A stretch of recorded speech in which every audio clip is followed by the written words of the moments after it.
2 tumbler வரகரிசி,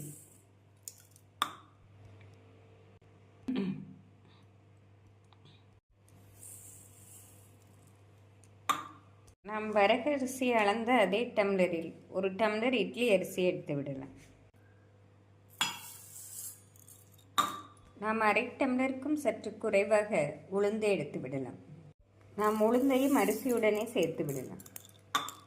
நாம் இதனுடன் 1 ஸ்பூன் வெந்தயம் சேர்த்து விடலாம். நாம் அனைத்தையும் 2 முறை நன்றாக கழுவி ஊற வைத்து விடலாம். நாம் குறைந்தது ஒரு 4 மணி நேரம் ஊறவிட வேண்டும்.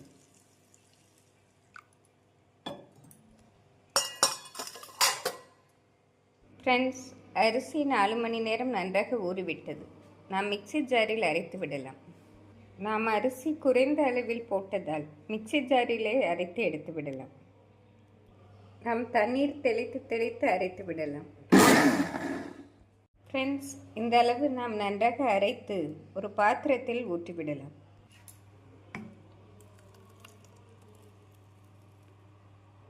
நாம் மிக்சி ஜாரில் சிறிது தண்ணீர் சேர்த்து மாவுடன் கலந்து விடலாம்.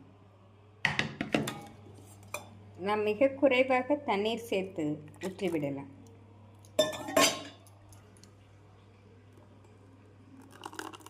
நாம் இதனுடன் தேவையான அளவு உப்பு சேர்த்து 8 மணி நேரம் புளிக்க வைத்து விடலாம்.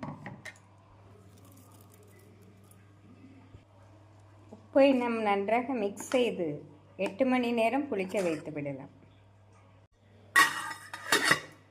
ஃப்ரெண்ட்ஸ், 8 மணி நேரம் ஆகிவிட்டது. வரகரிசி மாவு நன்றாக புளித்து வந்து விட்டது.